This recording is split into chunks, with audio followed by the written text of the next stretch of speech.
The biggest tax hike of modern times. UK Chancellor Rachel Reeves has delivered her autumn budget, raising taxes by £26 billion. This brings UK tax charges to the highest level in history, standing at 38% of the country's GDP. With millions set to pay more, tonight we ask, how long can Keir Starmer survive?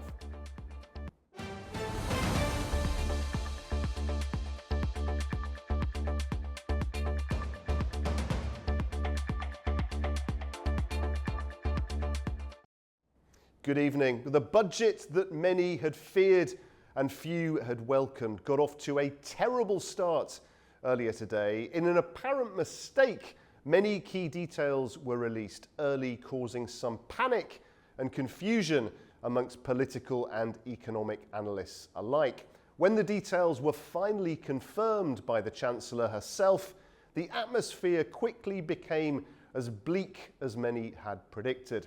Tax, tax and more tax, huge numbers and a very long list of extra charges for the public.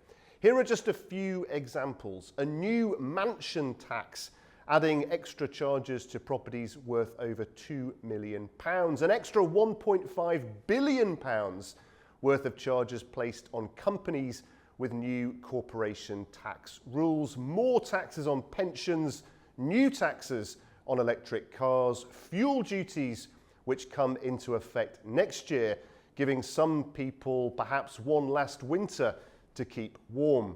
Even extra taxes on gambling. Well, it's still only late afternoon in London, but it's already been a very, very long day indeed for Chancellor Rachel Reeves. Well, let's cross to London now to A News correspondent Ollie Barrett for more details.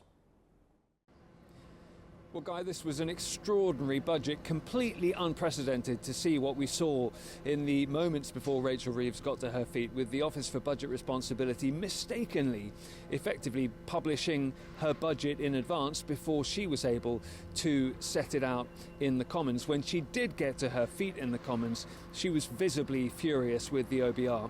They have apologised and say they're looking into exactly how it happened, but what it meant was that we knew by the time Rachel Reeves was speaking in the Commons that many of the tax rises we had been predicting were indeed unfolding. Some of them in slightly different ways than we were expecting, such as a freezing of income tax thresholds, for example, for longer than had been predicted. That will raise billions of pounds for the government, and Rachel Reeves acknowledging that it's effectively a sacrifice being made by working people. Other tax rises and new taxes being implemented as well, a so-called mansion tax for properties worth over £2 million, a new levy for electric vehicles. There will be changes to some ways in which wealthy people pay pensions. All of this designed to plug a gap in the public finances that Rachel Reeves had looming in front of her. She's partly therefore trying to reassure financial markets with all of this.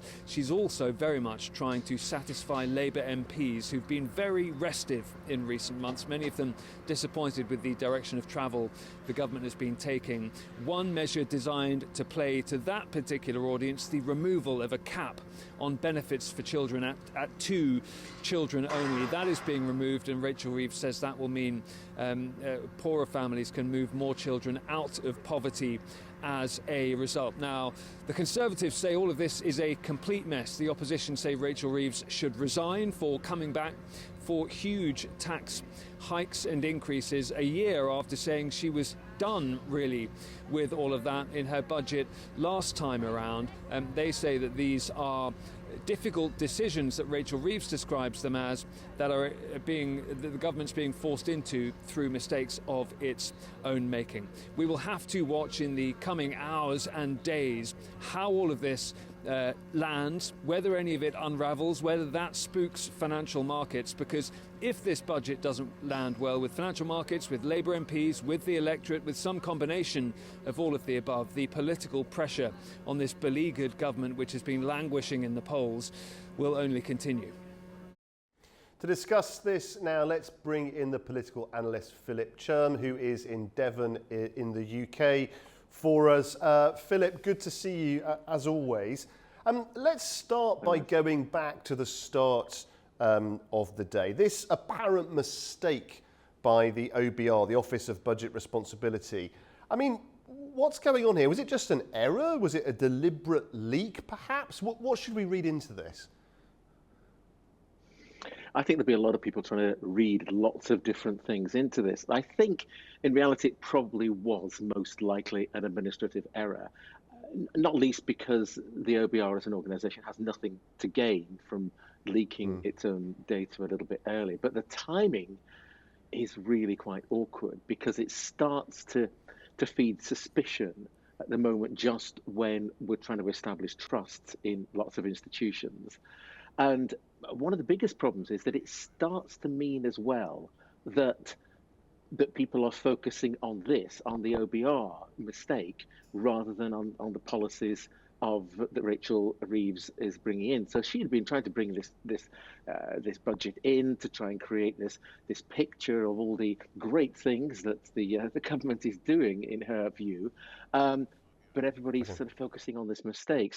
But I think what it does is, regardless of the ultimate intent of this leak, it does highlight the sensitivity of economic data coming from the Treasury, and even tiny little slip-ups like this get read as political acts. So there'll be a lot of people talking about that. People are going to be primed to see it as some sort of conspiracy theory, I think, because of that sensitivity, and all these numbers matter, and they're all very important. So I think there's going to be speculation, got a lot of questions asked, definitely unprecedented, but probably ultimately a mistake. It's probable that there may be some heads rolling though. And Phil, even those who don't vote Labour, even those who don't, for whatever reason, like the Chancellor, would have to admit that she has a very difficult job to do at the moment. I mean, she claimed shortly after the government came to power that she discovered this £22 billion black hole in the public finances left by the previous government. Do you think that was genuine surprise? Was it a bit of political brinkmanship, or perhaps a sort of combination of both? I think it's probably the last of those. I think it's probably a mixture of both of those things. A bit of surprise and some political framing. Governments, it's very common for governments to come into power and discover, once the pressure's on, that they don't quite have the figures in the bank that they really wanted to be there. And the issue then becomes how they present those as being political. By using that term, by calling it a black hole, it sets a sort of narrative of inheritance. It's basically, this is ours, we brought this on from the 14 years beforehand. But it's also to some extent grounded in reality. The whole kind of fiscal headroom that Rachel Reeves had was already really, really tight. It was already an incredible amount of pressure, because the pressure's on the NHS, on local councils, on debt interest that was being paid. So they are, they are real to that extent. But politically, the term, particularly when we're talking about those sorts of amounts, it helps to justify any difficult choices that might be made when it comes to putting that budget together. It becomes a case of, well, we didn't want to do this, but we had to once we got into power. It's the last lot that created this problem, and we're just having to deal with it. Economically, though, I mean, I don't think it's actually the numbers. It doesn't, in a way, it doesn't matter whether it's 2 billion, 22 billion, or 222 billion. It's less. What's more important is the kind of structural constraints that Rachel Reeves has been having to deal with, and how she manages those in the medium to long term. Yeah, it's very interesting. I mean, Phil, one of the criticisms that has been levelled at the Chancellor, not just today, but actually in the lead up to the budget, as the tone, the character of what was coming became apparent, is that she's broken manifesto promises. On her side, and on the side of the government, they would say, well, look, things have dramatically changed. We've inherited this thing that's unprecedented. We've had to adapt, and we have to take tough decisions. What's the most credible conclusion to be drawn on that debate? Well, I think one of the things about manifestos is they are not legally binding documents, and I think some people would like to think they were, but they are just a statement of intent, what people would like to do. Um, but in terms of whether there's been some broken manifesto promises, I mean, remember only a few weeks ago we were talking about the suggestion that Rachel Reeves might be putting up even the most basic rates of tax, and that hasn't happened. But it's sort of been done in a more roundabout way because introducing policies that are going to um, uh, introducing policies that are going to increase people's salaries, push them into higher tax brackets, and that's a concept known as fiscal drag, where people end up paying more because they're earning more money because they're bringing more money in, and if they do that, they're less eligible to be able to receive things like benefits, which might have helped to support them before. Um, but manifestos are always written before governments can see the books, and they sometimes clash with reality, as it were. And Um, I think so. no, I was just going to say, Phil, it's very interesting that it's the Chancellor, of course, who's borne the brunt of this criticism, this pressure today. But of course, behind the scenes, we've got the Prime Minister, a man who is not particularly popular at the moment. Do you think that this is going to impact him? Some people have been saying that he may not survive this budget. What's the extent, do you think, of the impact of this on Sir Keir Starmer?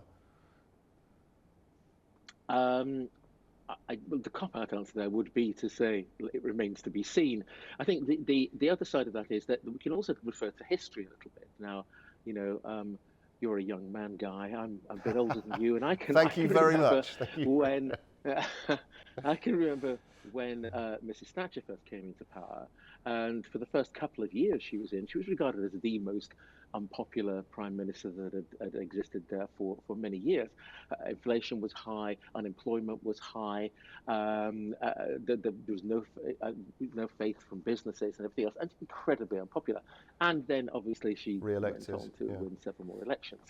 So in the short term, Keir Starmer is going to absorb some of the collateral damage from this, but mostly in the short term, it's going to land on the Chancellor, and that's who everyone's going to be pointing their fingers at. A little bit longer term than that, if the budget is seen to be unfair, if it becomes under a lot of criticism, or it's simply not working, it's not bringing in the money that's needed, or the changes aren't being made, then that's going to shift upwards towards the PM. His survival isn't going to be about the budget alone, though. He isn't popular.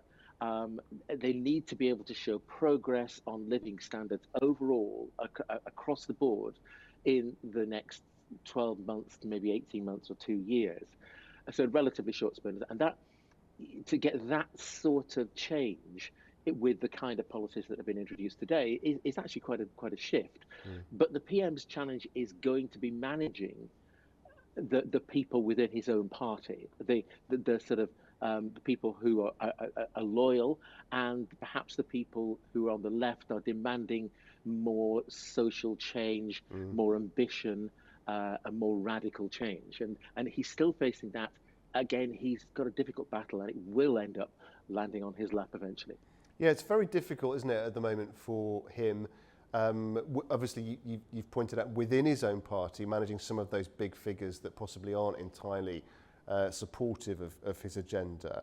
But also across the wider country, they're in a very difficult position politically because we've seen populist movements on both the right and the left gather tremendous traction recently. That doesn't appear to be slowing down at all. So politically, they're kind of hemmed in this centre, aren't they? How do they manage that? How do they break out of that trap? I mean, I think the big thing that they need to do is to be able to be seen to have a coherent narrative, which is beyond just the idea of of fiscal responsibility. Voters are going to need to feel that there's a sense of direction, and they need to see it in simple terms. They need to see it in the price of their shopping in the supermarket, in the fuel they're putting into their cars, in the mortgages they're paying, and the ability to be able to access services in the health service and so on. So they need to, the general public in their day-to-day lives is going to have to see that. So then they will be able to convince the public as a whole that this middle route, this centre-left approach, is working for them, and it's probably that only that really is the best defence against the populism of the left and the right. They've got to avoid getting dragged into what might be seen as being culture wars, and instead rebuilding trust through competence, as it were.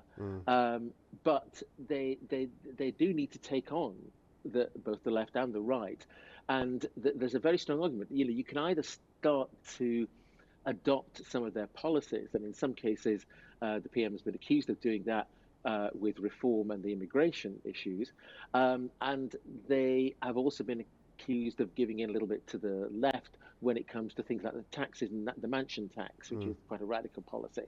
But none of that matters until people start to see the difference in their day-to-day lives, because only that will give them credibility. And finally, Phil, just returning to the economic forecast, the growth forecasts don't look horrific, but they don't look great either, 1.4, 1.5% over the next few years.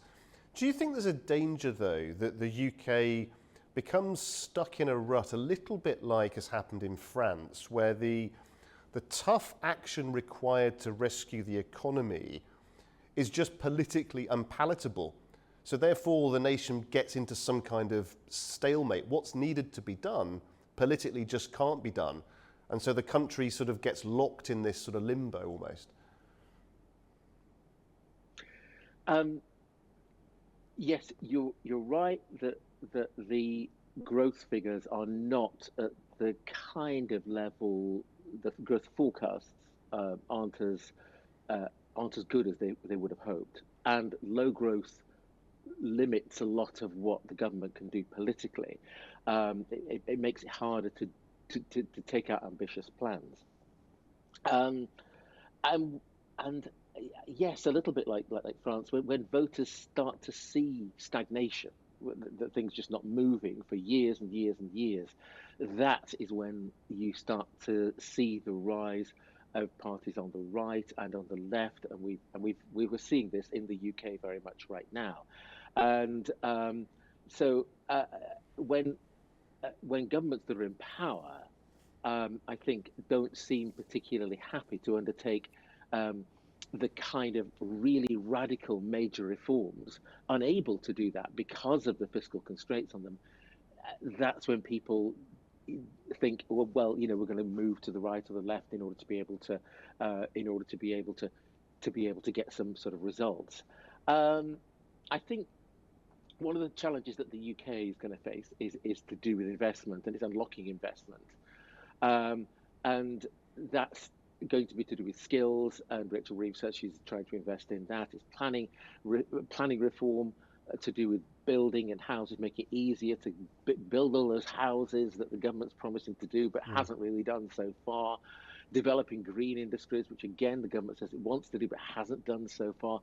But doing all of that without the market backlash, and it's always this constant stuck between the rock and a hard place, and the rock being the electorate and the hard place being the markets.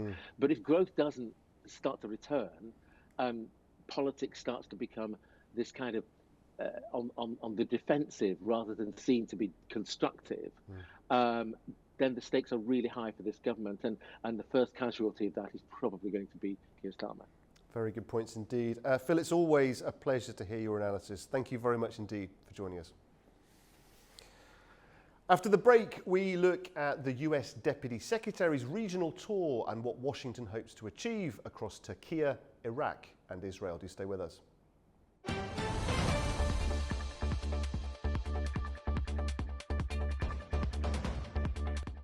Welcome back. You're watching Primetime. The United States Deputy Secretary of State for Management, Land and Resources, Michael Regas, will visit Turkey, Iraq and Israel from the 27th of November to the 5th of December, with stops in Istanbul, Baghdad, Erbil and Jerusalem. Well, in Turkey, Regas will lead the US delegation marking the 1,700th anniversary of the First Council of Nicaea. He'll also hold talks with senior officials and meet Ecumenical Patriarch Bartholomew. In Iraq, he is set to meet government leaders, visit US diplomatic facilities and officially open the new Consulate General in Erbil. His final stop will be in Israel and will highlight the long-standing partnership between Washington and Tel Aviv, with the State Department saying the visit aims to strengthen bilateral ties, upgrade diplomatic infrastructure and ensure that US assistance aligns with strategic goals. Well, joining me in the studio now to discuss this is A News's Nigar Shironova. Nigar, good to see you back in the studio with us. Thank you so much for having me. After yesterday's discussion, we will continue to follow up to today's topic. Oh, it's great to have you. It's great to have you back. Let's get into this then, because officials in Turkey, what have they actually set out publicly then regarding the diplomatic and cultural elements of this planned Ankara stop? So in Turkey, it was publicly announced that two main topics are there. So it's showing the cultural diplomacy, and also from another side, it's strengthening ties with the United States, Turkey-United States ties. So it's very important actually. The event for cultural diplomacy, we can say that as we discussed yesterday, Pope's visit to Turkey. So there is an important moment there, 1700th anniversary of the Council of Nicaea in the city of Iznik. So it's very important and globally very important event for the global Christianity. So that's why I would say that US's appearance on that day in Turkey is not it's maybe planned, so it's very important for the global Christianity. This is the part of the cultural diplomacy, and also we can say that behind the scenes there can be some very important discussions. Maybe it would not be publicly available to the media, to people, to public, but it's very important because Turkey is a very important regional player and very important ally of the United States. It's also the member of the NATO. This is very important moment, and most probably we can expect some meetings, maybe some private meetings with the United States and Turkey officials. They will discuss maybe some defense cooperation, economical cooperation, trade, investments, and I think that if we will go to the political theory, we can say that from realist perspective, the realists will say that this is the power demonstration. Turkey uses soft power, and they will have some important discussions about the NATO cooperation and also the economic ties. The liberal view can be here that it's very important. This is the heritage, religious heritage, respect. Turkey is playing a strong, very powerful role as a country which has very rich history, and the country which is also respecting the different various religions, and it also hosts this kind of big delegations. This is very important because Turkey is also hosting Pope at the same time, Pope Leo XIV, and also the Deputy US Secretary General. So this is very important event, and it also we can say that there is a two-level diplomacy there. If we will look from the domestic perspective, domestically from the Turkey, it's very important because they can say that they are showcasing their country. First of all, it is important. Turkey is regionally is very important. The visit of the U.S. Deputy U.S. Secretary General, actually, it's not only to Turkey. Actually, he will travel to Iraq. Then Israel is on the agenda. So the importance of Turkey being there, it's domestically also important, and internationally they will also maybe they will have very important meetings about the defense cooperation, NATO cooperation, and intelligence cooperation. So there are many aspects that we are expecting, actually. Yeah, it's very interesting. Turkey are obviously a major player, as you say, a NATO member. We can imagine that much will be discussed both in the formal meetings and in those all-important offshoots, those informal meetings that take place.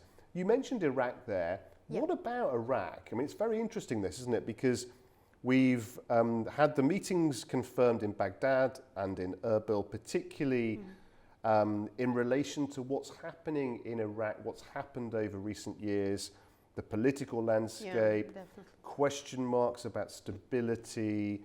What details have been confirmed about the meetings in Iraq? So what's publicly available to us is that the visit is expected to Baghdad and also to the city of the Erbil. So this is very interesting moment here because as I know, he will visit first to Baghdad. They will have some important meetings there with the Iraqi officials, high-level officials, and this is also showing the cooperation and also the regional interest of the U.S. in this region. Trying to create some kind of stability in the region and trying to have control in this region. And after Baghdad, actually, there is an important moment which will happen in the Erbil city. And actually, the Erbil is situated in the Kurdish region of the autonomous region of the Iraq. So this is very important and interesting moment here because the U.S. Deputy Secretary General, he will also attend the inauguration ceremony of the consulate, U.S. Consulate General there. So this is very important because it shows that actually they are strengthening these bilateral ties between United States and also the Kurdish region, and also we can say that this is, as I know, the biggest consulate in that region, and they might be. This is very natural that there might be some critics that because historically we know the history how United States was supporting the decentralization of the Iraq. And now there is a Kurdish region which is autonomous, but as I know, good relations with the Iraqi government. So the United States role there is actually having good relations with the Iraq state. And also it strengthens its bilateral ties, and from history we know that United States is actually supporting always the Kurds, and for Kurds it's a very historical moment that they have like a direct the institutionalization of the United States and the Iraq. So this is a very important moment for Iraq actually. And yeah, it'd be very interesting to see what emerges in terms of this ongoing bilateral relationship between Washington and Baghdad. Just turning to a relationship that is more well known, perhaps more well established, the relationship between Washington and Israel. And tell us about the purpose of that. We've seen obviously plenty of footage recently where President Trump, Prime Minister Netanyahu, many others, very, very close working relationship. What is the specific purpose and the key themes that will be taking place during this particular Israel leg of this tour? United States-Israel relationship are well known. The United States-Israel cooperation is very important, and it's also important for the region. Most probably during the visit, they will have some bilateral cooperation negotiations, and also they most probably the conversation between them, between the Deputy U.S. Secretary General and officials in Israel. It will cover the Hamas and Hamas-related concerns. And also they could also discuss about Iran's footprint in the region, and these are very important because Israel is a very important country for the United States. It's very well known their cooperation, and United States is always trying to stabilize the region and have control over the region. Recently, we saw from the Middle East peace, and several attempts were made to have the peace in the region, in the Middle East. And so this is very important because actually the trip is in the agenda is coming focused on this region, and it's Turkey, then Iraq, then coming to Israel. So it's very important that this region is under very intensive control and under very intensive interest of the United States. So they try to have cooperation, coordination, and to enhance bilateral negotiations, cooperations in the region. So it's very important. And obviously there is a long-standing defence cooperation between the US and Israel. What about Turkey, though? Is anything emerging in terms of possible defence cooperation when it comes to Washington and Ankara? Yeah, as a NATO ally, as a NATO country, Turkey is very important, and regionally is very important, as we already mentioned before, because Turkey is in the borders with Syria, it's near Iran, and Israel, Middle East, so Mediterranean region. The geopolitical location of the Turkey is very important, and of course, as a NATO ally as well, United States would like to have good relations with Turkey, and this is shown to the public more like a cultural event. Cultural diplomacy, but of course I'm pretty sure that they would be very important meetings, maybe behind the scenes, maybe most probably it will when they meet about the defense cooperation. Actually, this kind of negotiations, meetings, they are always usually they are behind the scenes, behind the closed doors. But maybe this time we will have some information publicly. We don't know about this, but I believe most certainly we will have some important meetings, maybe important decisions made during the meetings about the defense cooperation and maybe military cooperation, intelligence cooperation. This is very important moments for both sides, both countries, and we will see it more in upcoming days. And so different countries, different locations within those countries, multifaceted conversations going on, different themes. When you look at those different themes, security, defense, political engagement, political re-engagement in some cases, what do you think the US is thinking in terms of a set of priorities? What's most important, do you think, for the US as they embark on this journey? So that's very interesting, and also I would like to note that the Deputy U.S. Secretary General, he's actually for the resources and management, if I'm not mistaken. He is in the head of this. and that's why it's more about the cooperation between institutions. It's more about the in Baghdad, in Iraq, in Erbil, they will be opening of the inauguration of the U.S. Consulate General. So this is more about checking the institutions, that U.S. embassies here, U.S. consulates in the region, in the country. So I believe it's more in this time-specific trip, it's more focused on that, on the management and resources of the United States in the region. But of course, he's a senior top diplomat of the States, so they might be very important meetings and very important decisions made. So it's a very complicated, because he's coming for the actually cultural event, some kind of important religion event, and also he's inaugurating the U.S. consulate in the Erbil.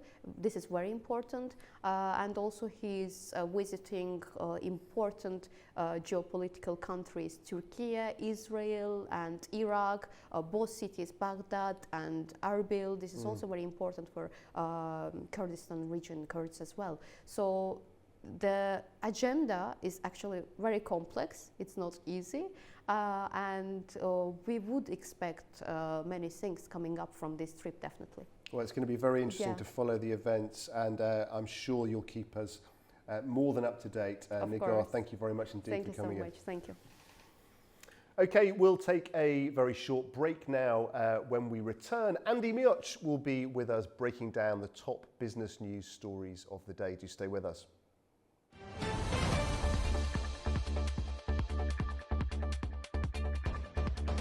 Welcome back. You're watching Prime Time now. Andy Mioch is here with today's top business stories. Andy, what's on the agenda today?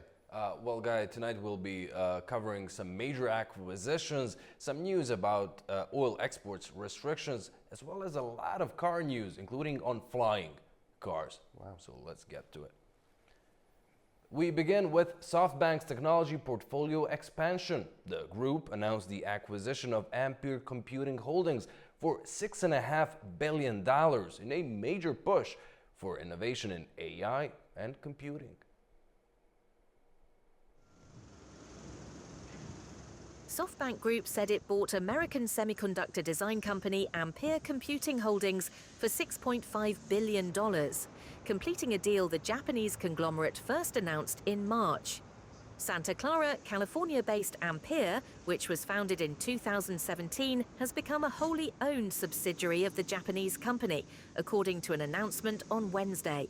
Shares of SoftBank closed 5.1% higher after rising as much as 8% during Tokyo trading hours. The company is still reviewing the transaction's impact on its financial results.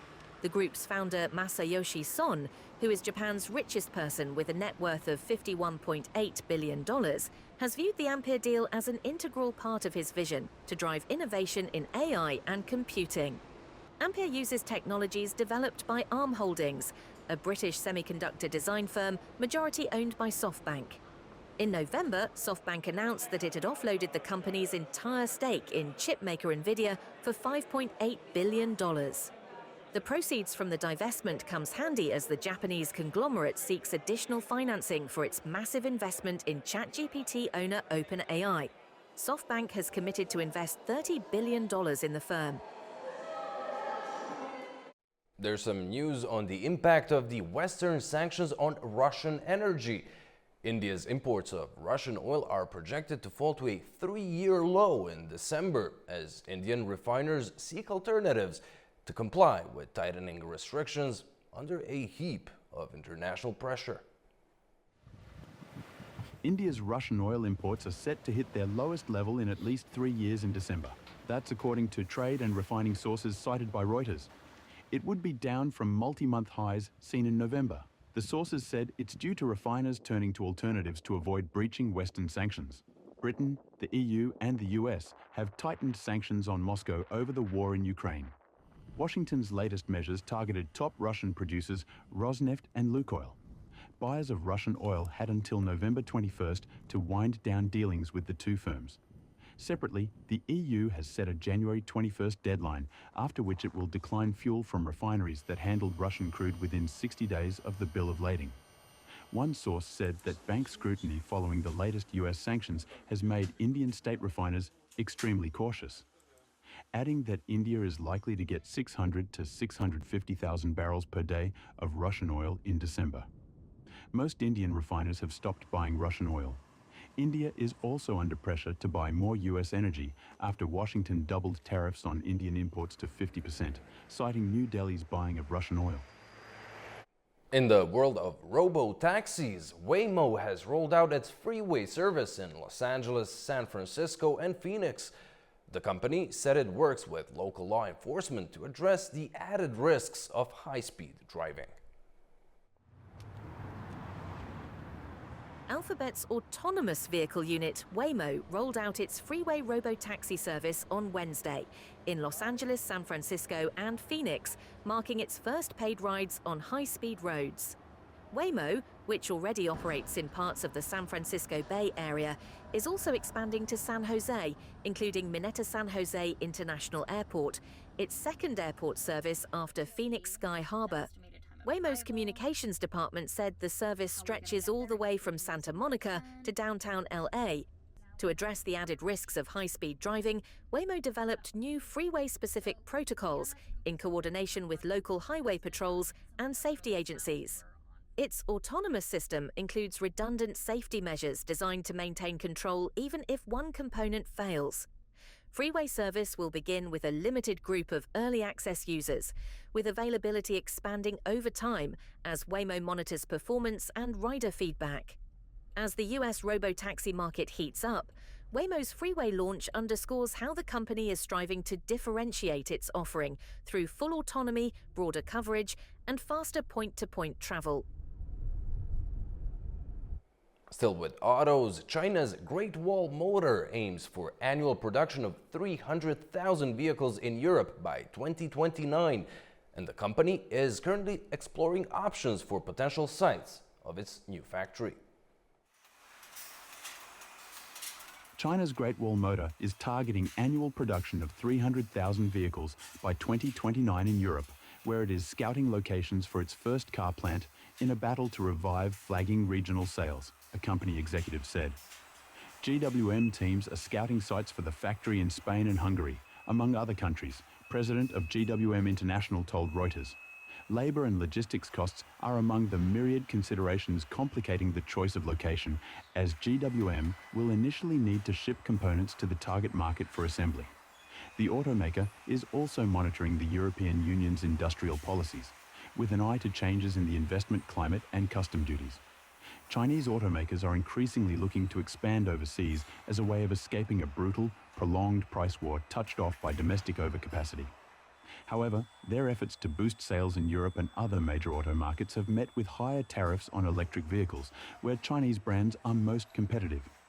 In Europe specifically, GWM needs to wrest market share from entrenched incumbents as well as aggressive Chinese rivals, such as BYD. Reuters has reported that BYD considers Spain the top candidate for a third European plant, besides manufacturing facilities in Hungary and Turkey. GWM currently operates overseas plants in Russia, Thailand, and Brazil. The company aims to appeal to mainstream consumers in Europe with new models such as a multi-powertrain version of the Aura 5 compact SUV that it plans to launch in mid-2026. Stellantis chairman cautioned that the European auto industry faces an irreversible decline unless the EU softens its stance on strict carbon emissions regulations. His comments come ahead of the upcoming review of EU emissions regulation. Stellantis chairman John Elkann warned the European auto industry risks an irreversible decline if the European Union does not soften its stance on cuts in carbon emissions to grant automakers more flexibility.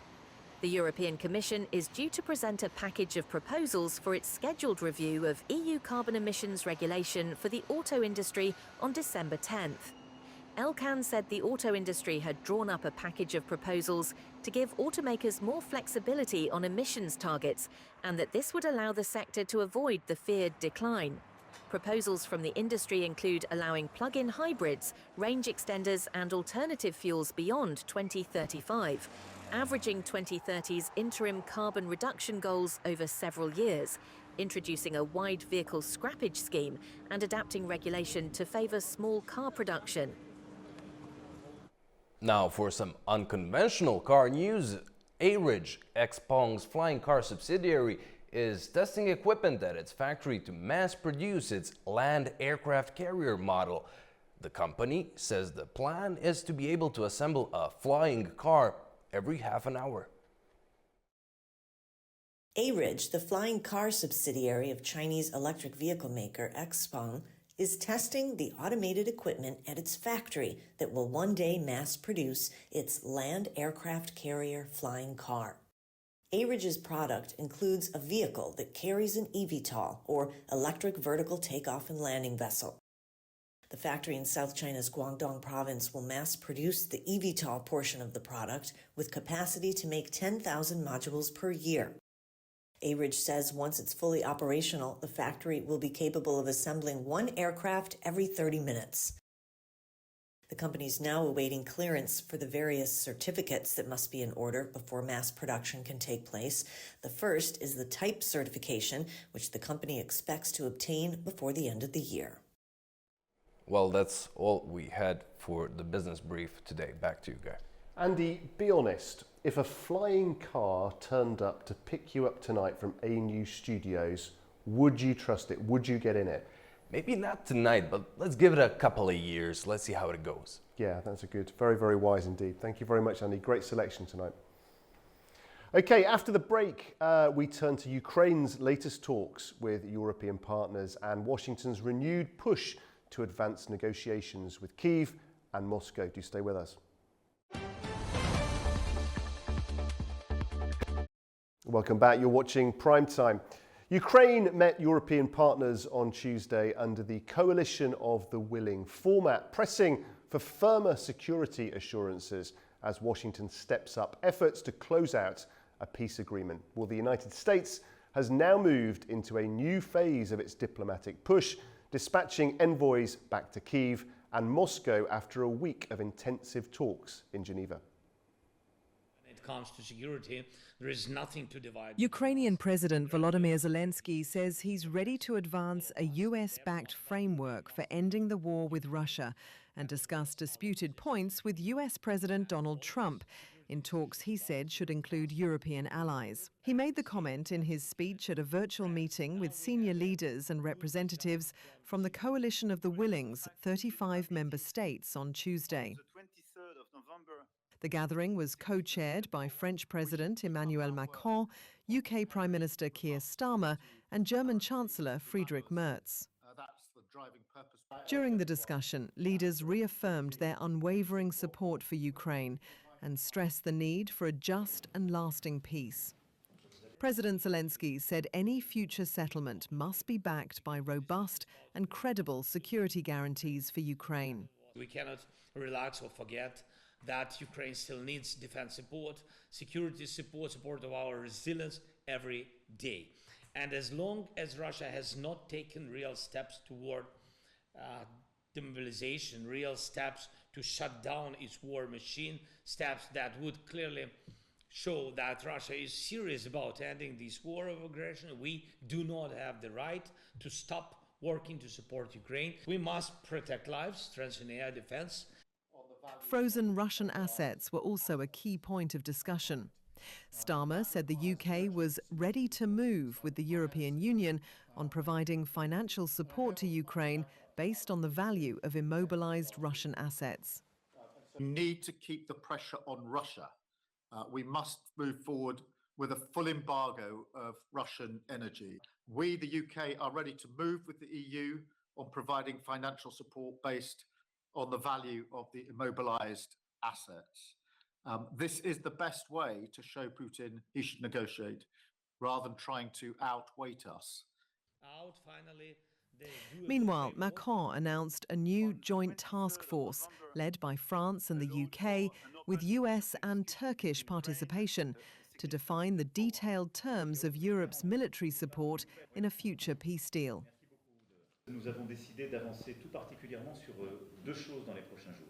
We have to have a reassurance force that will consolidate this Ukrainian army as a second curtain. On this, we decided to launch a working group from tomorrow, driven by France and Great Britain, in close association with Turkey, which plays a key role in the maritime aspect, and, for the first time, with an involvement of the United States of America. The following days will allow us to very precisely finalize the contributions of each one and to have these security guarantees finalized. Leaders wrapped up the meeting by underscoring their continued unity and commitment to supporting Ukraine, saying lasting peace will depend on firm pressure on Russia and solid security guarantees for Kyiv. Staying on this subject, the US has entered a new stage in its bid to help secure a Russia-Ukraine peace deal, sending envoys back to Kyiv and Moscow following a week of high-level negotiations in Geneva.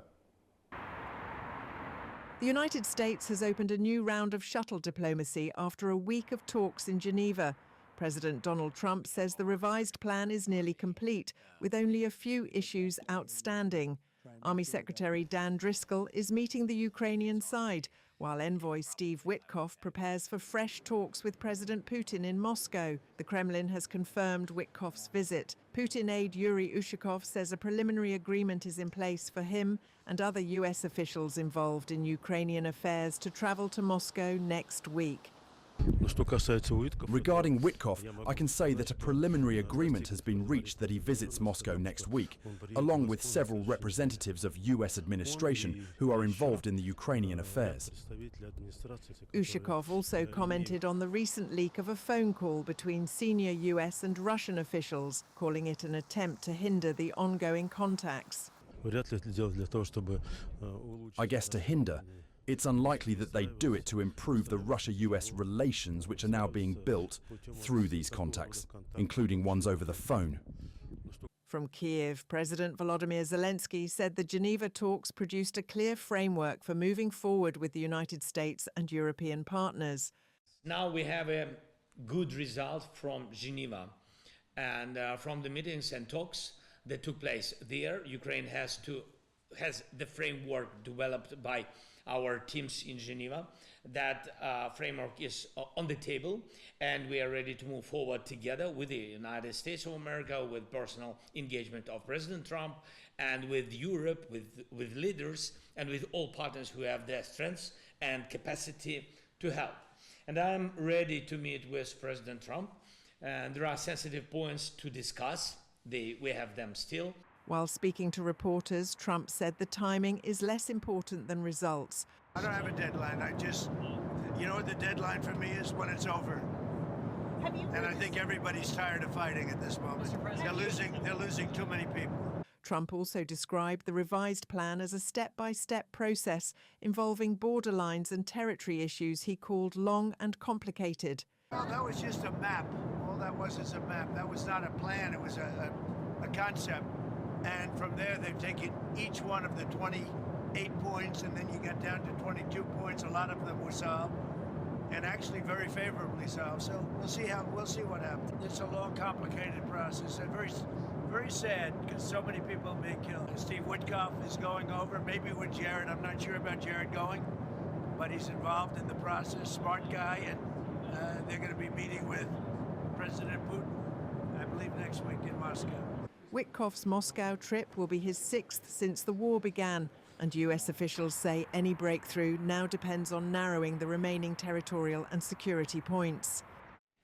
Joining me now to discuss this in detail is A News' Fikret Dulukhanov. Fikret, great to have you with us in the studio. A News viewers will be familiar with you not just reporting on Ukraine, but actually being there on the front line, meeting people involved and affected.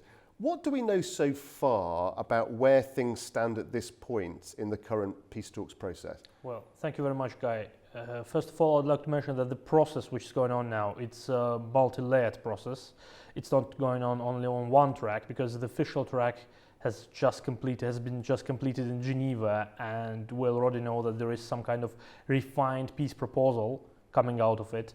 and Trump mentioned number 22 in regard to the points that are still in this plan. And we remember that the initial plan, which was leaked several times, contained 28 points. Most of them somehow triggered very strong reaction from Kyiv and from some European capitals, from EU itself. On the other side, there was some kind of back-channel diplomacy happening between Steve Witkoff, Kirill Dmitriev, and Yuri Ushakov. And it seems that all those leaks which were happening, they somehow, ironically, actually contributed to the process returning to the official table. Because those leaks made obvious that there is something going on the background, which is not really pleasant for Kyiv, which is not really pleasant for EU, because they felt that they are being left behind somehow. And there were all kinds of assessments and so on. I've seen people putting the text of this 28-point plan into ChatGPT to understand whether it's an original text or was it translated from Russian. And it seems that ChatGPT was saying that it's translation with high probability, which is higher than 80%. It's probably translation from Russian language. And we all saw those leaked conversations between Witkoff and Ushakov and Dmitriev. It seems that, yes, indeed, the plan was somehow handed over by Russian side to the Americans. And even this discussion between Witkoff and Ushakov, it implies that Witkoff was actually teaching the Russian side how to sell this plan to Trump, to please him, to talk about him being a peace man, so to please him in order to get things accepted. But eventually all this back-channel diplomacy backfired, and now we have the process going on the official track. And many capitals from around Europe, we have seen the report by our colleagues, they have already made their reactions very clear. There shouldn't be any discussion without all the parties involved, and that Europe wants to be on that table, wants to be the party that is actually discussing things and deciding on things. At the same time, it's very important to understand that Russia is winning time. While all this is happening, Ukraine is losing ground, which is very important, because what's happening on the front line, and as you mentioned, what we're able to see there is this kind of warfare. It's actually the war of attrition, because Ukraine, with every coming day, is losing more and more in terms of power, in terms of time is very, very important. Yes, time is very important. And as Karl von Clausewitz, famous military theorist, put it very clearly in his work, war of attrition is exhausting your adversary's capability and will to fight. Both things are happening now. First of all, some Ukrainians, they're getting tired of all these things, especially on the backdrop of all those scandals happening in the higher level circles in Ukraine about corruption and so on. At the same time, Ukraine's capability is strongly diminished now.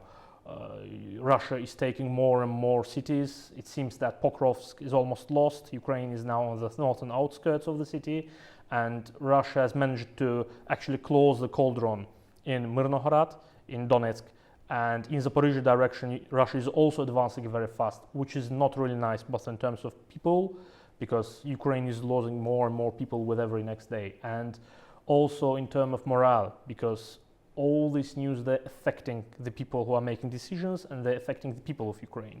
And that might be one strategy for Russia, to actually extend the talks, extend the process, so that it's easier to get what they want on the battleground. Wow, very, very interesting, very complex situation. What do we know about the revisions that have been made to the US proposal? Has anything been confirmed at this stage?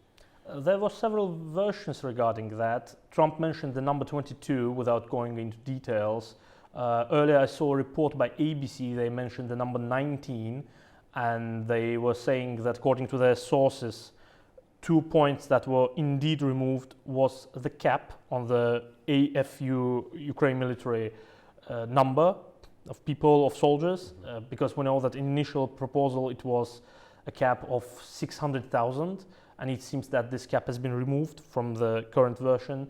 And also there was a proposal for blanket amnesty for all the war crimes that were carried out by Russian side. And Zelensky already made it very clear that that's unacceptable for Kyiv, because Kyiv will be demanding that Moscow and all the perpetrators of those crimes, they need to be held accountable for that, because from the very first day, that was one of the things that was driving all the communities around the world against this war, against the occupation. All those pictures of what's happening in Ukraine, they're really heartbreaking. So it seems that for Ukraine, those 2 points were really unacceptable. And if they're removed, we know that there were other things about Ukraine not joining any military alliances. There were security guarantees. There was also some kind of de facto recognition of Russian control of Ukrainian territories. But at the same time, it seems that Kremlin wants more. Kremlin actually wants those parts of Donetsk and Zaporizhia and Luhansk that are still not under occupation to be handed over without battle to Russia. And this is also a red line for Ukraine, but we don't know for sure whether this has been removed from the proposal or not. There are still some points that caused some really strong reactions from European capitals, but this is as much as we know for now. And in terms of a response to this from Moscow, I mean, it's very hard to tell, I know for certain, but what is the sense of which of those elements might be, it might be possible for Moscow to agree in some form, and which would be just completely unpalatable for them? Well, there are two things that make Russia's stance on this very clear. First of all, Peskov has already made a statement. He said that this information frenzy is not allowing to actually see the clear picture.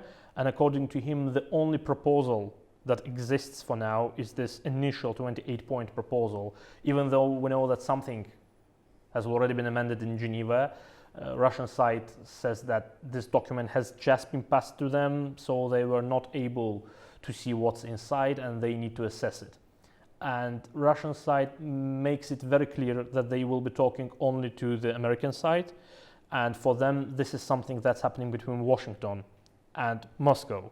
At the same time, if we look into those leaked conversations between Witkov and Russian officials, and if we take them for real, if we consider them to be real, not fake, there was this line there when Dmitry was saying to Ushakov that let's do the following, let's just draft something, let's pass it to the American side, let's put as many demands as we can, and they will start removing something, but it will still be as favorable for us as possible.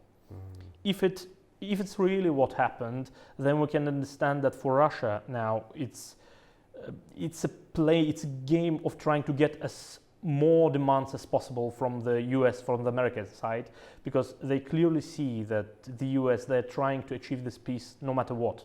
So even if the terms are favorable for Moscow, probably the US will be pushing for that deal. And at that point, the only parties who are against that happening are Ukraine itself, obviously, and the European partners. I mean, assuming that is the strategy of Moscow, to play for as much time as possible, how long can this go on? I mean, could this be dragged out almost indefinitely? It's difficult to say, but obviously the war has been going on for so many years already. And with the current tempo of Russian advance, it can go on for many, many, many years.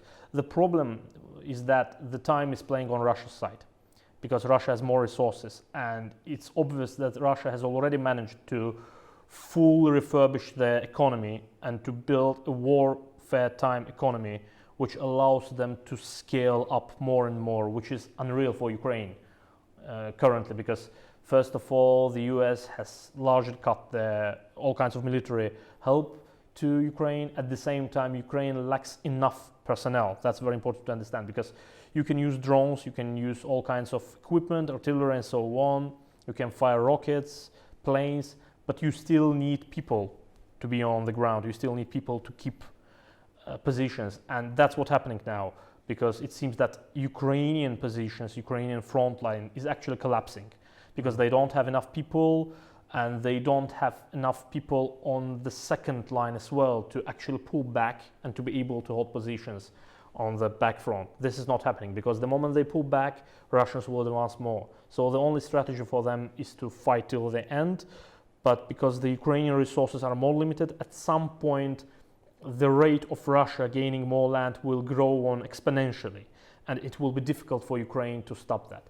The only thing that can change this is actually more military help to Ukraine with some kind of strategic equipment, strategic arsenal that can help Ukraine to strike deeper into Russia. Because at that point, it will also be unsustainable for Russia. With every next day, they will also lose something, a pipeline or a major oil facility or anything else. While this is not happening, it's very easy for Russia to go on with this for months, for years. They're losing people, but as we see, they don't really care about that much. So it can last for many, many months to come. And we've heard obviously so much about the US. What about other major actors with an interest in this who might start to now play more of a role in terms of verification or security? It seems that Europe, even though the US is trying to somehow sideline Europe from this conversation, Europe is very, very unwilling to be kept on the sidelines. We have already heard European leaders speaking on that subject.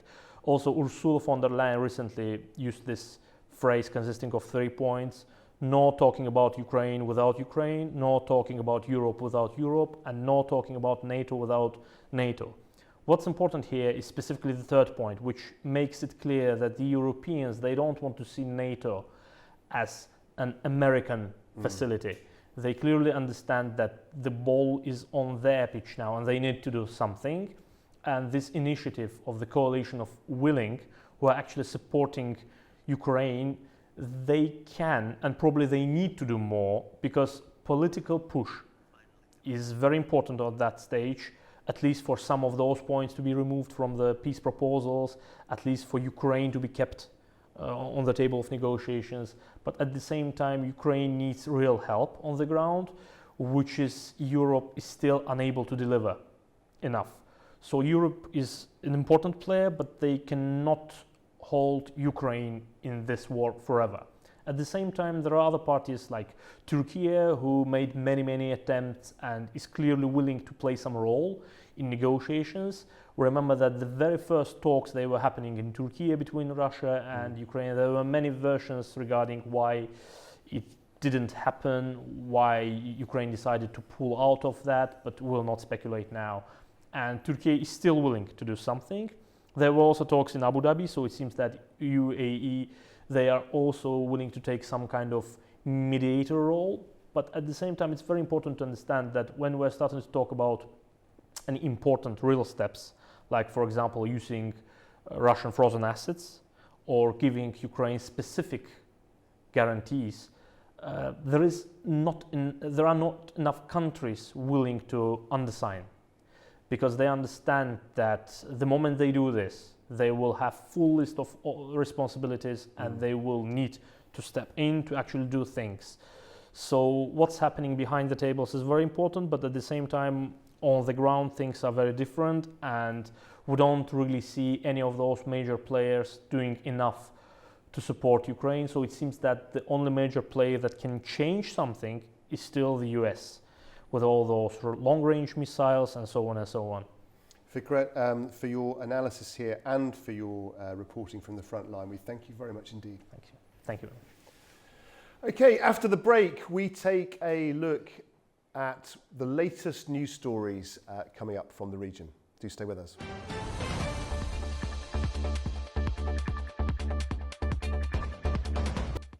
Welcome back. You're watching PrimeTime. To a political storm now, as Brazil's former president, Jair Bolsonaro, has been ordered to start serving his 27-year sentence. Well, the far-right populist governed Latin America's largest democracy from 2019 until 2022 and was convicted for plotting a coup.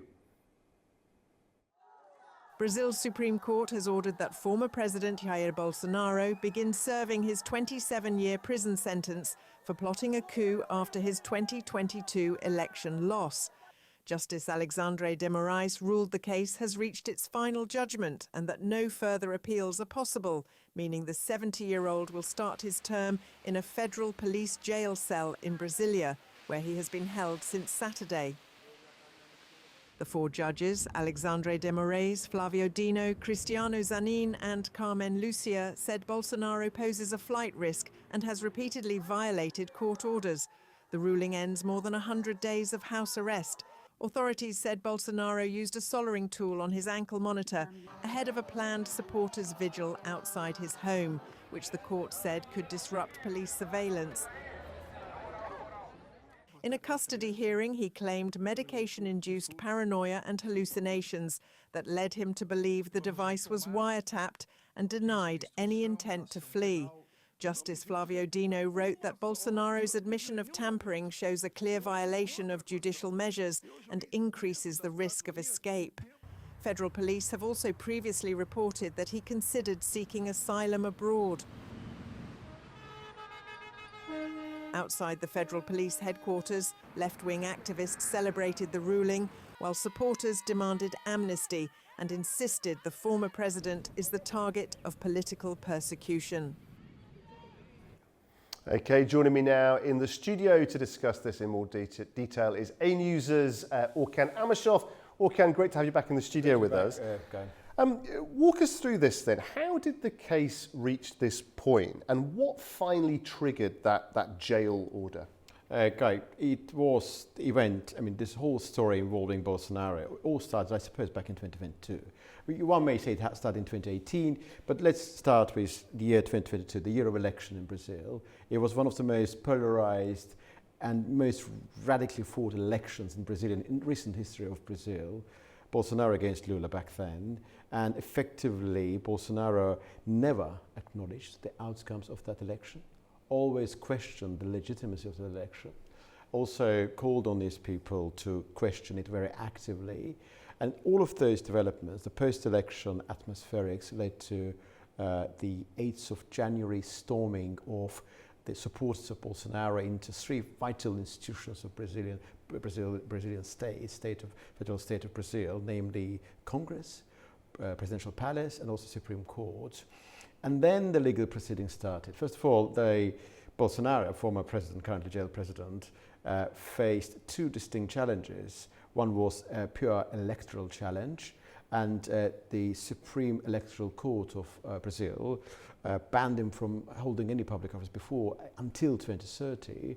And then there was a complete new and wide-ranging criminal case being launched into his case, and he was accused of a number of things, fundamentally leading criminal organization with the purpose of engineering this coup d'etat and subverting democratic order, violating electoral code, and so forth. It was a long case, a roller coaster case from 2023, 2024, 2025. And basically, in September of this year, if memory serves me correctly, I can't remember exactly, but that was September, of course, he was convicted of plotting this coup d'etat.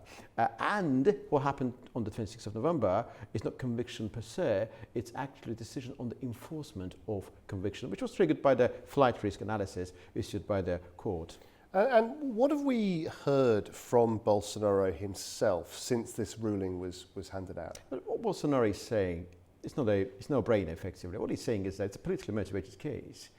Bolsonaro is massively, it seems that he's massively convinced that Lula himself is corrupt. Because what happened, it's very fascinating. So Lula was convicted himself back in 2018, and he was released in 2019. And 2019 is the beginning of Bolsonaro's term.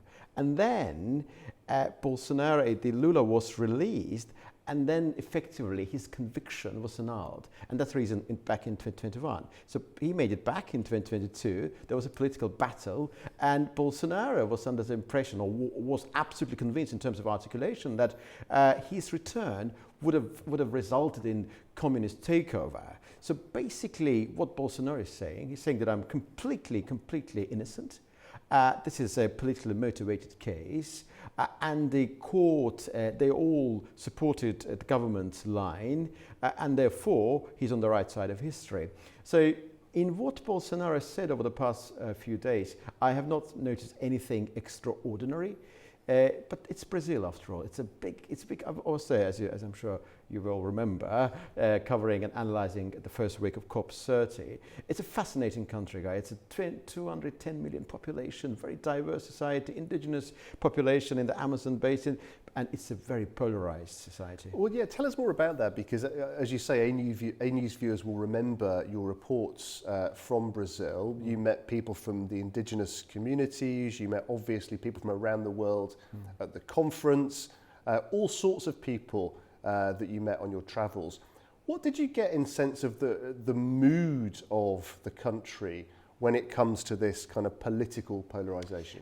Well, in the context of indigenous movement there, I noticed two distinct moments. One is there was a argument floating in the air that Bolsonaro supporters are actually manipulating indigenous movement against President Lula, and what happened on day 2 and then later was actually engineered by Bolsonaro supporters. But basically indigenous people, bearing in mind their circumstances, they're more in favour of actually the current government as opposed to the former government of President Bolsonaro. It's incredibly polarised society. One interesting moment when it comes to geopolitics, the Bolsonaro supporters are saying that in return for some investments made by Chinese investors into the Amazon basin, the government of Lula has been providing Brazilian investors with exclusive rights, and those rights actually militate against the land of ownership rights of the local population. So there's a massive geopolitics involved in this entire story. Indigenous people mostly support current president because they feel that the current administration empowered them, because as I'm sure you remember, I interviewed the government federal minister responsible for indigenous affairs, that they feel more aligned with the current government, because current government is sort of centre-left government with more globalist agenda, whereas Bolsonaro is centre-right. But of course, critics of Bolsonaro would say that he's a fascist, he's an extreme right-wing. But I think that for analysts like myself and ourselves in general, we should treat everything with a degree of skepticism. It's a continent, South America. It's a politics. One is always being accused of associated or having close relations with China, with the left-wing world, so to speak, and the other one is always accused of having close ties with the United States of America. Basically, Bolsonaro, the Lula rift, is reflective of that dilemma. But as I think that the earlier video suggested, this case looks at this stage conclusive. But I would be very careful there, because let's remember Lula's case. He was convicted as well back in 2018. And then, what happened? The conviction was annulled. And he was able to come back to politics. So I'm not suggesting the same will happen to Bolsonaro, but we can't exclude the possibility. It's very interesting, though, because it's a good point you make, because obviously Bolsonaro supporters are not going to necessarily take this result lying down. The sentence has now begun. What's being said by officials about how security, how society is going to be kept stable during this period? Are we expecting any disruption as a result? Not really. We don't expect any massive disruption, not at all. The reason number one, probably because the society, Brazilian society, as far as one can tell on the basis of one's observation, feels very, very fed up with this Bolsonaro-Lula battle. They want an increase in their lifestyle, increasing the quality of their livelihoods and their lifestyle. They want to they want the increase of the per capita GDP. Brazil is a very big country, of course. The nominal GDP is very massive. It's one of the biggest economies in the world. But the individual lifestyles matter greatly as well. So the number two reason why I think the element of active sort of disruption is probably outside the realm of possibility for the time being, because also the Bolsonaro supporters feel more disillusioned with the current process. They were in a better position to fight their case back in 2022, 2023. Now they are considerably weakened. And also what happened on the 26th of November, there was a conviction before, which was issued in September, 2 months ago. What happened on the 26th of November, that conviction became enforceable as a result of this flight risk theory, because effectively he's being accused of tampering the device attached to his ankle, which was supposed to control his movement, and also there's an accusation that he was exploring the asylum possibilities, trying to communicate to his allies and also some allies in Argentina. Basically now he's a man, I wouldn't say that he's in completely disgrace, there are others who support him, but his position is really quite weak. And what do you make of his excuse that he was hallucinating based on some kind of cocktail of sort of medication that he had? It's very difficult to say really with any degree of certainty whether that is complete fabrication or maybe it's a combination of both fabrication and degree of realism. Because after all, I think the government, President Lula himself, did his level best not to look very triumphantly. So he was sort of behaving like a statesman that, yes. It's a decision by the court, judiciary took this decision, we have to respect it. Therefore, it's very difficult for me to say with any degree of certainty. He's 70 years old, and basically we need to understand his mental state. We need to understand what's happening. Of course, naturally, he's isolated. He's being kept in that place in Brasilia, the federal capital, administrative capital of the country. There is an effort to isolate him. To what extent actually his mental faculties are properly functioning is another question. I have not heard of any verifiable verdict that actually he is not able to make judicious decisions. So really it's an open inquiry, difficult to say. Well, it's always a delight to have you here with your analysis. We thank you very much indeed. Thank you, it's a great pleasure always.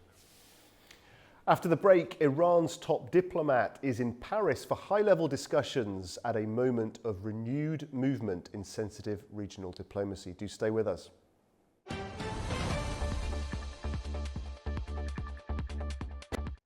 Welcome back. You're watching Primetime. Iran's foreign minister has made a rare trip to Paris for talks with his French counterpart, focusing on prisoner exchanges and stalled nuclear negotiations. His visit comes amid new diplomatic signals, including reports of possible Saudi mediation between Tehran and Washington. Our correspondent Toraj Shirililo has more. Iran's Foreign Minister Abbas Araghchi met with French Foreign Minister Jean-Noël Barrot in Paris on Wednesday in an infrequent visit by an Iranian top diplomat to the French capital in recent years to discuss exchange of Iranian and French prisoners as well as Tehran's nuclear issue. Araghchi and Barrot last met in September on the sidelines of UN General Assembly in New York, during which their talks focused on extradition of one Iranian and two French citizens jailed in France and Iran. During their visit to the UN headquarters, the two foreign ministers also held a joint meeting with their British and German counterparts, as well as EU foreign policy chief, discussing the move by the European Troika to refer its dispute on Iran's nuclear program to the UN Security Council.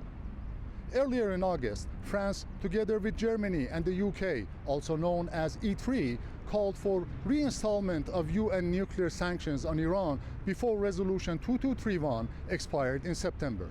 Last October, Iran's Secretary of Supreme National Security Council, Ali Larijani, said the French foreign minister promised in New York that if Iran and IAEA reach an agreement on inspections, the E3 would withdraw its call for return of sanctions. However, it failed to do so after Iran and UN nuclear watchdog reached such a deal in Cairo in September.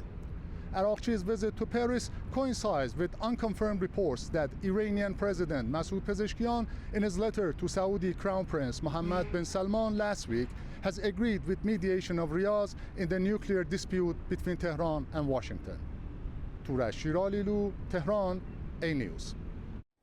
Well, joining me now to discuss this further is Diogo Valada, a nuclear energy expert in Lisbon, Portugal. Mr. Valada, thank you very much indeed for joining us on Prime Time. Iran's visit then to Paris, it's revived talk of the JCPOA, hasn't it? From your perspective, how much of the original nuclear deal is still workable today? Good afternoon, and thank you for the invite. So the previous deal that was in place is really not revivable as is, because it assumed that it assumed the reality that is no longer there.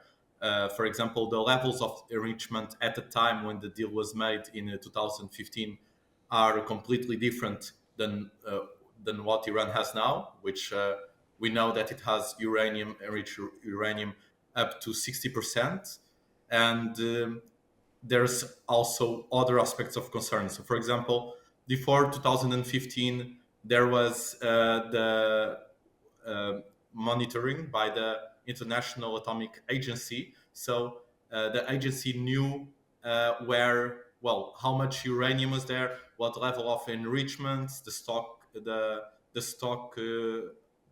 of parts for the centrifuges, etc. So that continuity of knowledge, as is called, is now lost. So any new deal will have to take into account this new reality. So, for example, what is to be done with the uranium that is enriched up to 60%, how to try to fill the data gaps that have been so far. And then there are also other concerns. So, for example, Iran, in the meantime, has improved their centrifuge technology, right?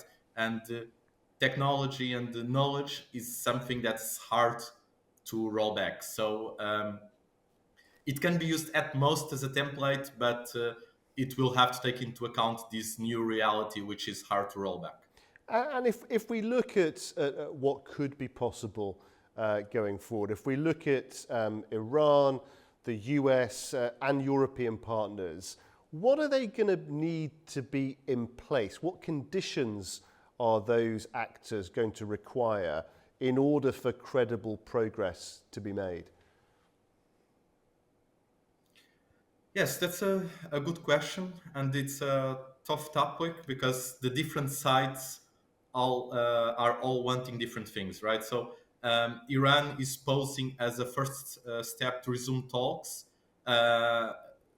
to have economic relief due to the hardship that it is now facing. The US, on the other side, wants to see as first step that Iran rolls back some of the program it has, and also it wants the enriched uranium matter to be dealt with. The Europeans want the IAEA to be back at the driver's seat, so overseeing the entire Iranian nuclear program. So it's a bit of a hard position right now because all of these sides have different preconditions to start or to, let's say, further the diplomacy. So probably what will have to happen is some, let's say, simultaneous and partial movement on all these fronts at the same time to gather confidence from all sides. Already a complex picture geopolitically, Diego, as you mentioned, but now the talk of Saudi possibly entering the situation. What impact do you expect Gulf region mediation to have on the process? Yes, this is quite interesting actually, because Saudi Arabia also has been historically a rival to Iran. So the fact that, and I think it was even Iran that has been taken some first steps to also involve Saudi in this, is quite interesting. Because on one hand, Saudi Arabia also has quite a lot to lose with a potential big conflict in the region, right? If no agreement is reached. On the other hand, Saudi Arabia also has closer ties with the US. So if it can be persuaded to also push for an agreement, it is possible that there will be this significant impact. Also because other Gulf states may then also rally behind Saudi Arabia's leadership on this matter.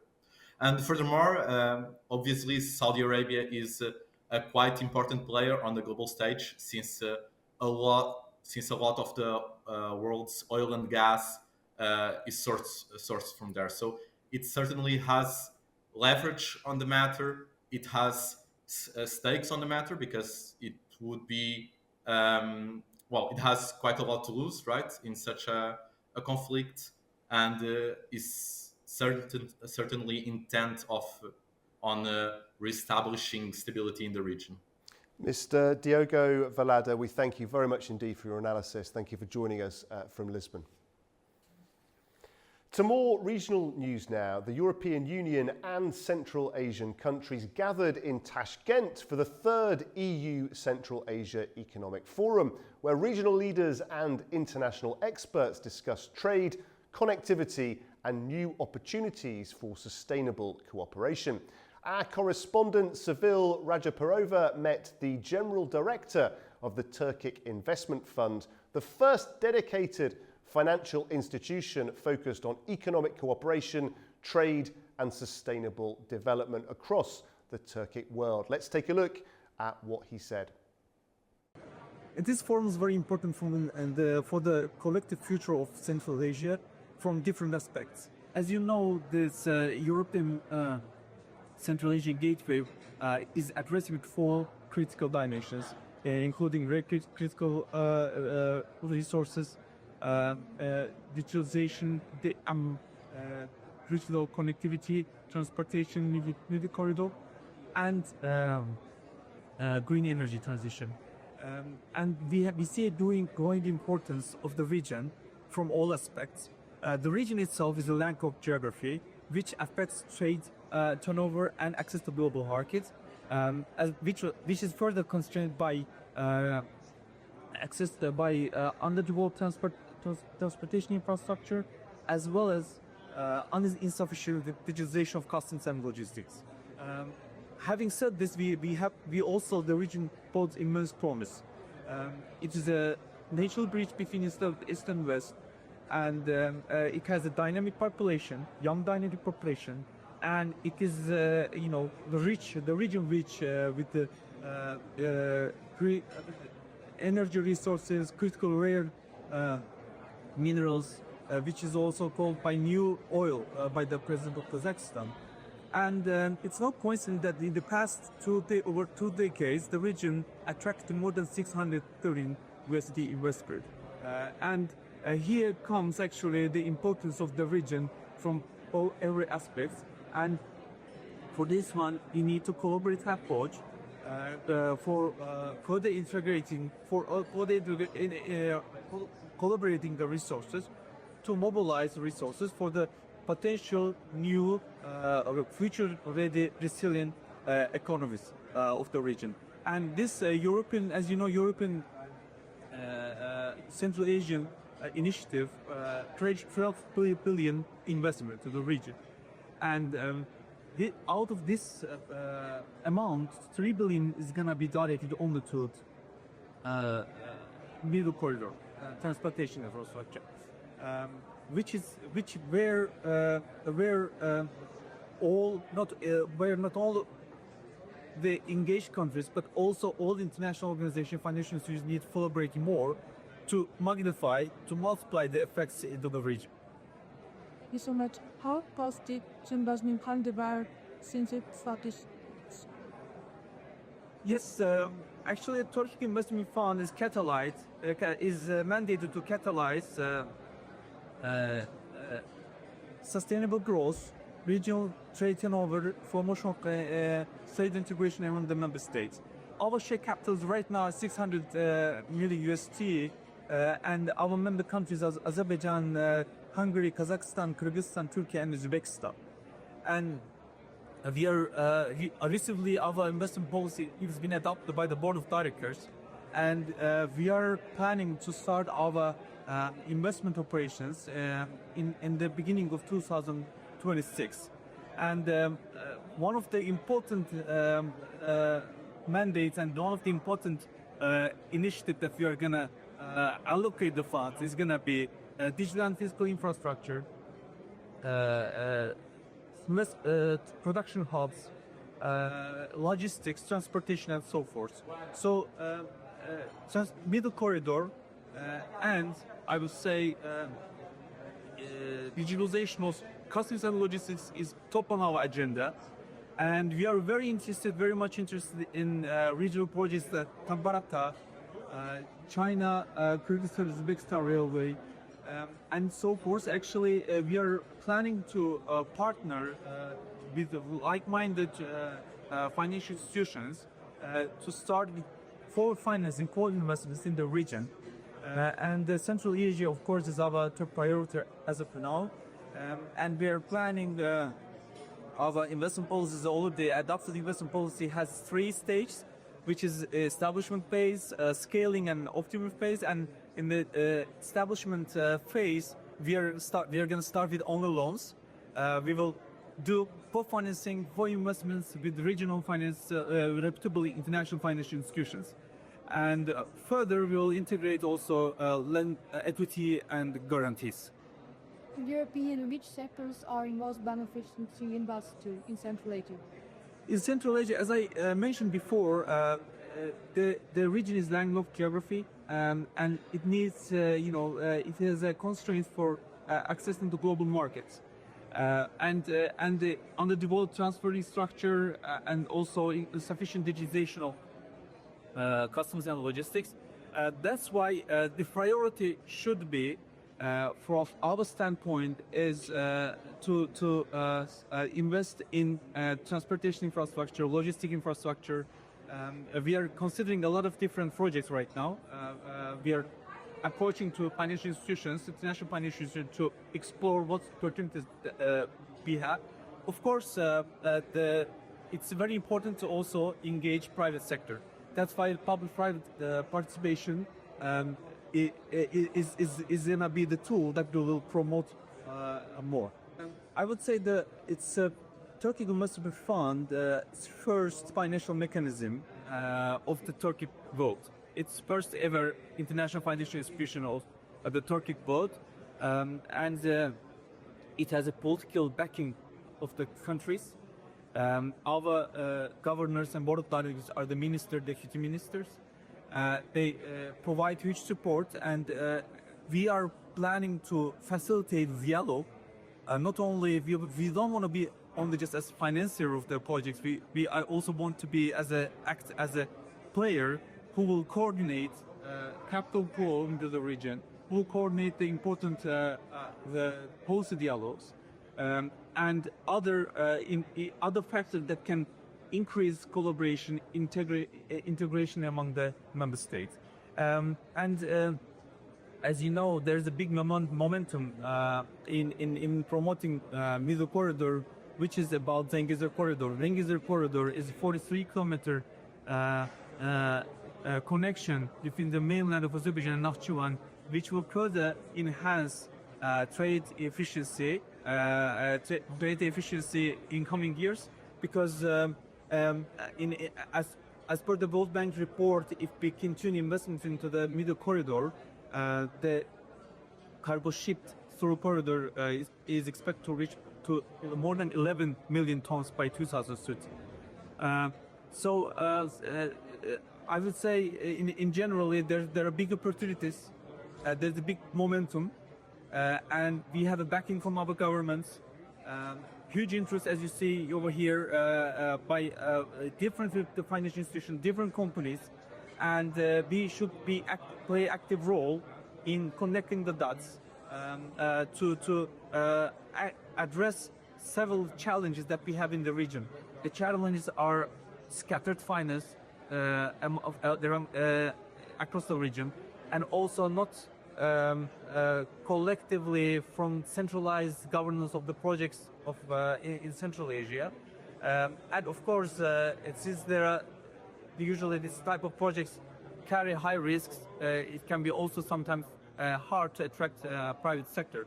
So we will do our best to engage private sector to promote small and medium enterprises as much as possible.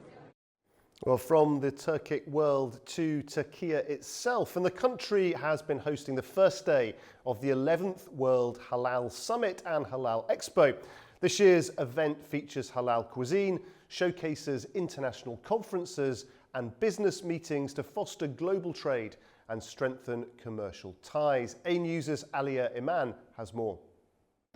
Today marks the opening day of the 11th World Halal Summit and Halal Expo here in Istanbul, a major global gathering running through the 29th of November. The summit and expo bring together the international halal ecosystem, drawing tens of thousands of visitors from across the world. The Halal Expo is one of the leading international trade fairs in this sector, uniting companies, investors, and professionals across halal food, cosmetics, finance, textiles, tourism, and healthcare. Held annually in Istanbul, it serves as a key platform connecting millions of consumers and businesses embracing the halal lifestyle under one roof. This year's event is organized by the Turkish presidency in cooperation with the Standards and Metrology Institute for Islamic Countries and supported by Turkey's Trade Ministry, also the Halal Accreditation Agency. Organizers expect more than 50,000 visitors from over 110 countries, with exhibitors representing more than 40 nations, including Turkic nations, such as Azerbaijan, Turkmenistan, Kazakhstan, and the Turkish Republic of Northern Cyprus, as well as several European and African states.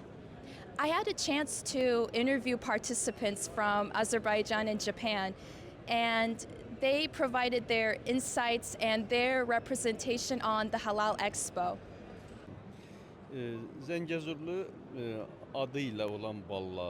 This honey is called Zangezur.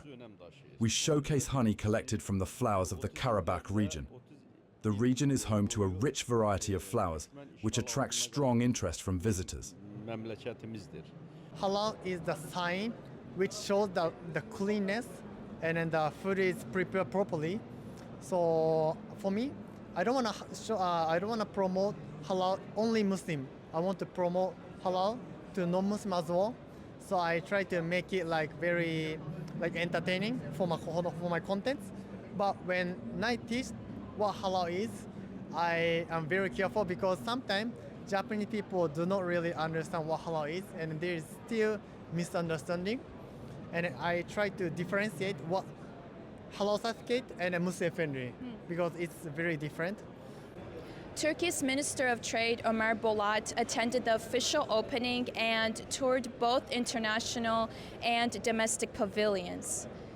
Throughout the week, attendees will join conferences, cooperation forums, and B2B meetings, all aimed at expanding global trade links and strengthening commercial partnerships. This is Alia Iman reporting from the Halal Expo here in Istanbul, Turkey. A News. Well, that brings us to the end of Prime Time. Please do join us tomorrow for plenty more news and analysis. And from all of us here at A News, thanks for watching.